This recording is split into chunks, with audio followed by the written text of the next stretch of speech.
Hi friends, मैं हूं विशाल और आज आप लोगों को सिविल सर्विसेज मंत्रा चैनल पे पढ़ाऊंगा मॉडर्न हिस्ट्री। और यह है क्षेत्रीय राज पंजाब में मैसूर, जो कि मॉडर्न हिस्ट्री का 4th चैप्टर है। तो बिना देर किए हुए शुरू करते हैं। रंजीत सिंह। राजा रंजीत सिंह का जन्म 13 नवंबर 1780 सुकरचकिया मिसल के मुखिया महासिंह के घर हुआ। जब वह 18 साल के हो जाते हैं तो एक घटना घटती है। वो घटना क्या है मैं विस्तृत रूप से यहाँ बताता हूँ आप लोग। क्या होता है कि अफगानिस्तान के शासक होते हैं जमान शाह। जमान शाह पंजाब पर आक्रमण करने आते हैं और वापस जाते हुए उनकी तोपें चिनाब नदी में गिर जाती हैं। चिनाब नदी वारालचा पास से निकलती है, हिमाचल प्रदेश, और ये जाके ड्रेन हो जाती है इंदस रिवर में। और ड्रेन होते टाइम ये पंजाब के मैदानी भागों से होकर गुजरती है। तो क्या होता है कि जमान शाह की तोप चिनाब नदी में गिर जाती है, तो रंजीत सिंह उन्हें निकलवा कर वापस करवा देते और इस सेवा के बदले जमान शाह रंजीत सिंह को लाहौर पर अधिकार करने की अनुमति दे देता है। घटना 1798 की है और 1799 में रंजीत सिंह लाहौर पर अधिकार कर लेते हैं और उसे राजधानी बनाते हैं। तो 1805 ईस्वी में अमृतसर को भंगी मिसल से छीन लिया। राजा रंजीत सिंह ने अमृतसर को भंगी मिसल से छीन लिया 1805 में। तत्पश्चात पंजाब की दो राजधानियां बनाई गईं। एक थी राजनीतिक राजधानी और दूसरी थी धार्मिक राजधानी। राजनीतिक राजधानी लाहौर, धार्मिक राजधानी अमृतसर को बनाया। 25 अप्रैल 1809 को अंग्रेजों के साथ अमृतसर की संधि हुई। 25 अप्रैल 1809 को अंग्रेजों के साथ अमृतसर की संधि हुई। अब आते हैं 1818 में राजा रंजीत सिंह मुल्तान को जीत लेते हैं। 1819 में राजा रंजीत सिंह कश्मीर को जीत लेते हैं। 1834 में राजा रंजीत सिंह पेशावर को जीत लेते हैं। तो चलिए फिर से कालक्रम देख लिया जाए, क्विक रिवीजन। तो इनका जन्म 1780 में 13 नवंबर को होता है। 18 साल के होते हैं 1798 में। वो जो घटना घटती है जमान शाह वाला, उसमें इन्हें लाहौर मिल जाता है। लाहौर पे ये 1799 में अधिकार कर लेते हैं। 1805 में अमृतसर को भंगी मिसल से छीन लेते हैं और 25 अप्रैल 1809 को अंग्रेजों के साथ अमृतसर की संधि हुई। 1818 में मुल्तान को जीत लिया। 1819 में कश्मीर को जीत लिया। 1834 में पेशावर को जीत लिया। अब आगे, रंजीत सिंह एक योग्य शासक थे। योग इस महीने में, क्योंकि आप देख सकते हैं यहां से उनका उदारवादी छवि पता चलता है। जैसे वो तोपें गिर जाती हैं तो उसे वो लौटा देते हैं। दूसरी तरफ वह भंगी मिसल से अमृतसर को छीन लेते हैं और ये 3 जगह मुल्तान, कश्मीर और पेशावर, इससे पता चलता है कि वह एक योग्य शासक थे। उन्होंने कहा था, ईश्वर की इच्छा थी कि मैं सब धर्मों को एक निगाह से देखूं, इसीलिए उसने दूसरी आंख की रोशनी ले ली। एक क्वेश्चन फ्रेंड्स ये बहुत आता है एग्जाम में कि कोहिनूर हीरा रंजीत सिंह को किसने दिया? तो देने वाला का नाम था अफगान अमीर सहसुजा। अफगान अमीर सहसुजा।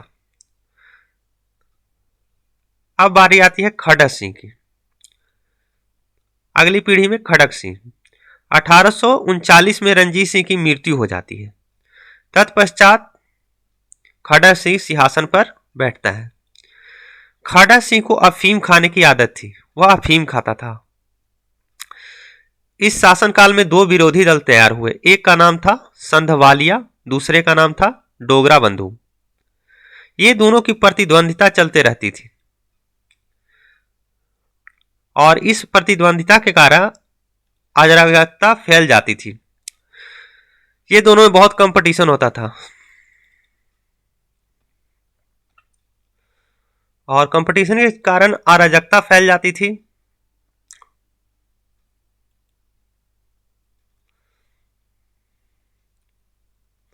तो इसका जो शासनकाल रहा खड़क सिंह का, वो कुछ खास नहीं रहा और यह अफीमी था, नशा करता था और इसमें बहुत अराजकता फैल गई। दो लोगों के कारण, एक था संधवालिया, दूसरा था डोगरा बंधु। अब आगे चलते हैं महाराजा दिलीप सिंह। महाराजा दिलीप सिंह का कार्यकाल रहा है 1843 से 1849 और महाराजा दिलीप सिंह सिख साम्राज्य के अंतिम शासक थे। यह थे अंतिम शासक। चिलियांवाला का युद्ध। चिलियांवाला का युद्ध कब लड़ा गया था? 13 जनवरी 1849 को।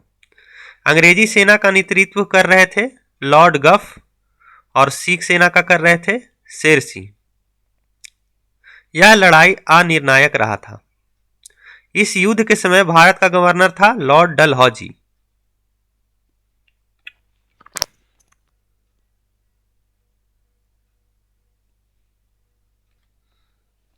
और ये जो चिलियांवाला का युद्ध है वो हार जाते हैं दिलीप सिंह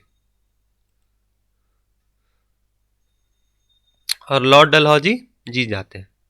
तो 1849 में द्वितीय आंग्ल सिख युद्ध समाप्त हो जाता है और अंग्रेजों द्वारा पंजाब का विलय कर लिया जाता है तथा दिलीप सिंह को पेंशन देकर ब्रिटेन भेज दिया जाता है।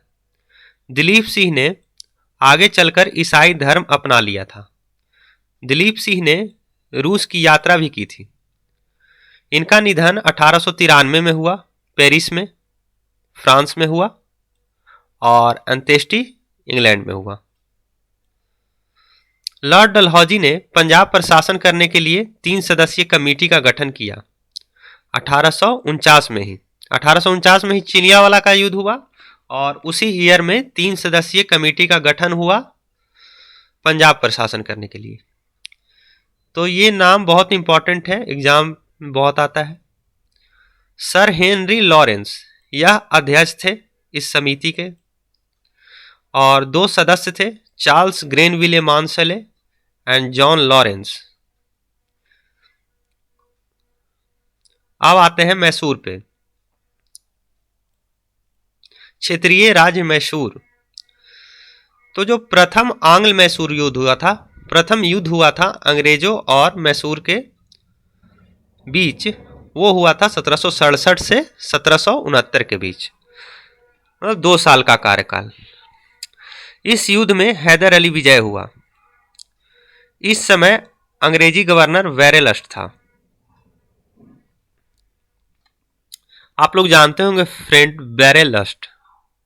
बेरेलस्ट जो है द्वैध शासन के टाइम का रहा है और ये 67 से 69 रहा है ना, इसका कार्यकाल है 67 से 69 और 67 से 69 कार्यकाल रहा। तो इसी बीच प्रथम आंग्ल मैसूर युद्ध हुआ। यह युद्ध 4 अप्रैल 1769 को मद्रास की संधि द्वारा समाप्त हुआ। प्रथम आंग्ल मैसूर युद्ध में क्या हुआ? मद्रास की संधि हुई। मद्रास किसके कब्जे में आ गया? हैदर अली के कब्जे में आ गया। द्वितीय आंग्ल मैसूर युद्ध देखते हैं। द्वितीय आंग्ल मैसूर युद्ध, इसका कार्यकाल रहा है 80 से 84। पिछले वाले का था 67 से 69 और 67 से 69 के बीच वेरेलस्ट था अंग्रेजी गवर्नर। और अगर बेरेलस्ट की बात करते हैं तो द्वैध शासन के समय का गवर्नर भी कह सकते हैं। और अगर द्वैध शासन किसने लाया तो लॉर्ड क्लाइव ने लाया और द्वैध शासन को खत्म किया वैरेन हेस्टिंग्स ने 1772 में। आगे चलते हैं। द्वितीय आंग्ल मैसूर युद्ध, इसका जो समय रहा वो 80 से 84 रहा, 4 सालों का।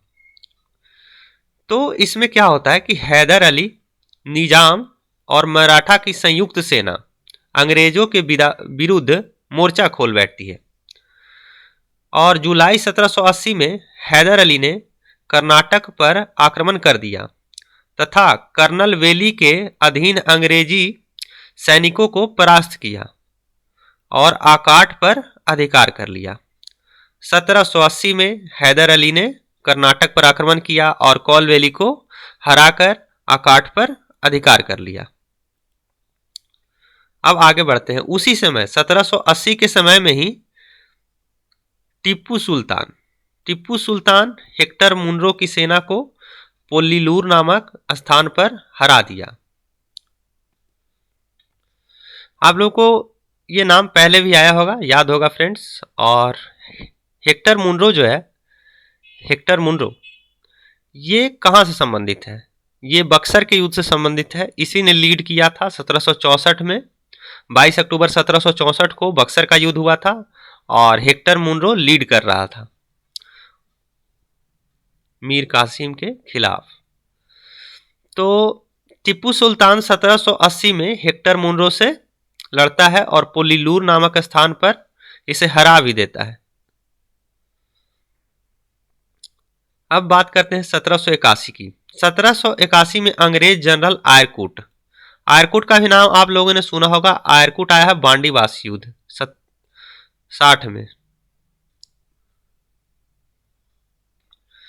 और ये जो आयरकूट है, बांडीवास का युद्ध लड़ा था 1760 में, जो कि अंग्रेज और फ्रांसीसियों का बीच का युद्ध था। और ये अंग्रेजों की तरफ से लीड कर रहा था और फ्रांसीसियों की तरफ से काउंट डी लाली लीड कर रहा था। तो जो 1781 में अंग्रेज जनरल आयरकूट हैदर अली पे आक्रमण बोलता है तो उसे 3 जगह पे हराता है, पोर्टो नोवो, पोल्लीलूर, सोलिंगपुर। यही पोल्लीलूर था जहां टीपू सुल्तान हेक्टर मुनरो को हराता है, और वही पोल्लीलूर है जहां हैदर अली आयरकूट से हार जाता है। अब बात करते हैं 1782 की। दिसंबर 1782 में हैदर अली की मृत्यु हो जाती है। इसके बाद टीपू सुल्तान संघर्ष जारी रखता है। अंततः 1784 में 2 साल लड़ते लड़ते 1784 में मंगलोर की संधि से द्वितीय आंग्ल मैसूर युद्ध का समापन हुआ। टीपू सुल्तान ने श्रीरंगपट्टनम को अपनी राजधानी बनाया। जब युद्ध खत्म हो जाता है, द्वितीय आंग्ल मैसूर युद्ध, तो टीपू सुल्तान अपनी राजधानी श्रीरंगपट्टनम में बनाता है।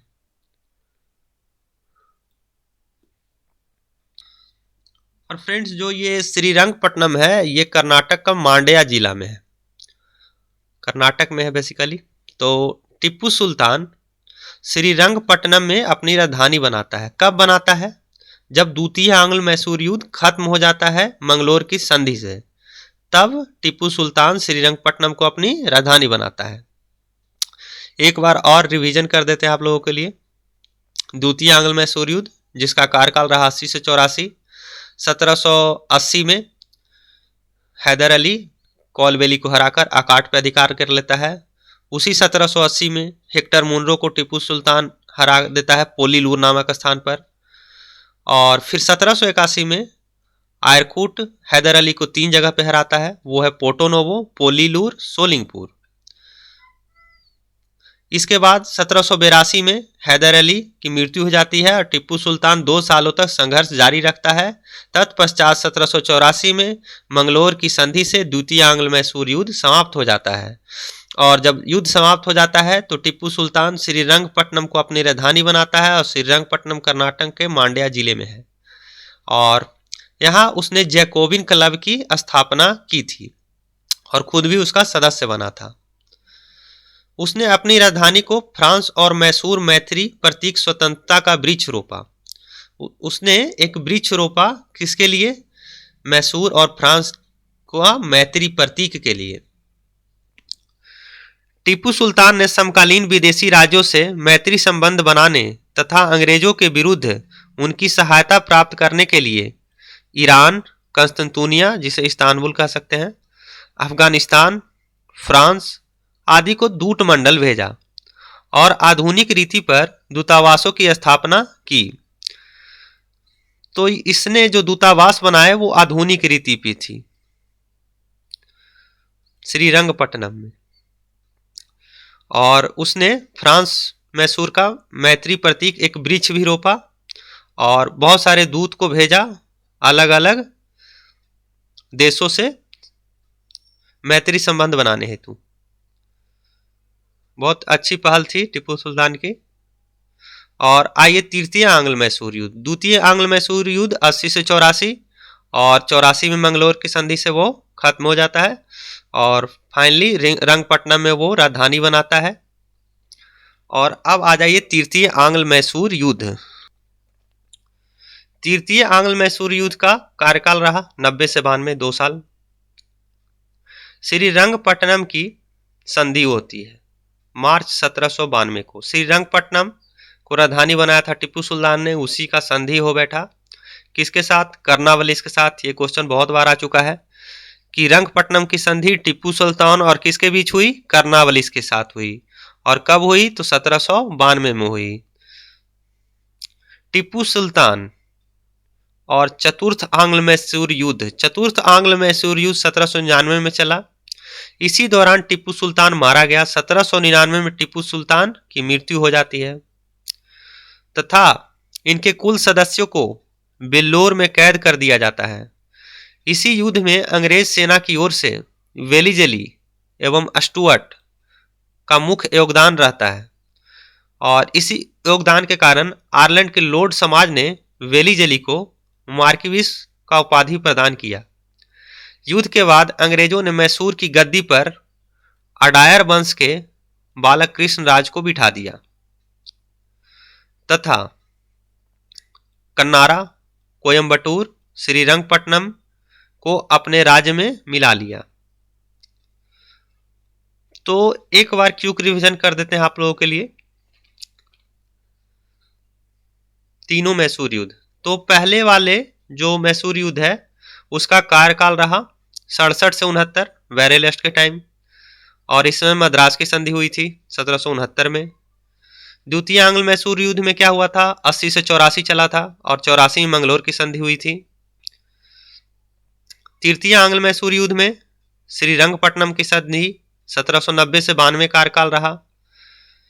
चतुर्थ आंग्ल मैसूर युद्ध में टीपू सुल्तान 1799 में मारा गया और तत्पश्चात अडायर वंश के बालक कृष्ण राज को गद्दी पर बिठाया गया और सारे हिस्से को अंग्रेज राज में विलय कर लिया गया। अब आते हैं बेगम समरू। ये भी एक इंपॉर्टेंट पॉइंट हो जाता है इसी चैप्टर से रिलेटेड। 1750 से 1836 का कार्यकाल रहा और सरधाना में एक प्रसिद्ध चर्च का निर्माण कराया। मेरठ में है सरधाना। और बेगम समरू के पति वाल्टर रेनहार्ट सांबरे थे, जिन्होंने कई रियासतों में अपनी सेवा प्रदान की थी। सांबरे को बंगाल के नवाब नजफ खां ने सहारनपुर के रूहेला सरदार जाब्ता खां को हराने के प्रमुख भूमिका के कारण सरधाना की जागीर प्रदान की थी। ये थे रेनहार्ट सांबरे और उनकी पत्नी बेगम समरू। तो बेगम समरू मेनली ये जो क्वेश्चन आता है कि बेगम समरू ने कहाँ चर्च बनाया था, तो मेरठ के सरधाना में प्रसिद्ध चर्च बनवाया था। अब कुछ इंपॉर्टेंट डेट्स है फ्रेंड्स जो रिकॉल कर लेते हैं हम लोग। रंजीत सिंह का जन्म 13 नवंबर 1780, लाहौर पर अधिकार 1799 में, और वो जमान शाह वाली घटना 1798 में। अमृतसर को भंगी मिसल से छीना 1805 में। अमृतसर की संधि 25 अप्रैल 1809 को। मुल्तान को जीता 1818 में। कश्मीर को जीता 1819 में। पेशावर को जीता 1834 में। रंजीत सिंह की मृत्यु 1839। चिलियावाला का युद्ध 13 जनवरी 1849। दिलीप सिंह का शासनकाल 1843 से 1849। दिलीप सिंह का निधन 1893। प्रथम आंग्ल मैसूर युद्ध 67 से 69। मद्रास की संधि 4 अप्रैल 1769। द्वितीय आंग्ल मैसूर युद्ध 80 से 84। हैदर अली और आयरकूट के बीच लड़ाई हुआ 1781, जहां 3 जगह पे हारता है, पोर्टोनोवो, सोलिंगपुर और पोलीलूर। हैदर अली की मृत्यु होती है 1782 में। मंगलोर की संधि 1784। तृतीय आंग्ल मैसूर युद्ध 1790 से 92। श्रीरंगपट्टनम की संधि मार्च 1792। चतुर्थ आंग्ल मैसूर युद्ध 1799। टीपू सुल्तान का निधन 1799। बेगम समरू 1750 से 1836। और यहाँ पे मैंने दोनों क्षेत्रीय राज पढ़ा दिया, पंजाब और मैसूर। इसका PDF मैं लिंक में दे दूंगा और टेलीग्राम ग्रुप में भी चला जाएगा। और मैं इसी चैनल पे रेगुलर पढ़ाऊंगा, और जिन्हें भी मॉडर्न हिस्ट्री पढ़ना है वो इस चैनल को सब्सक्राइब कर लें। Thank you.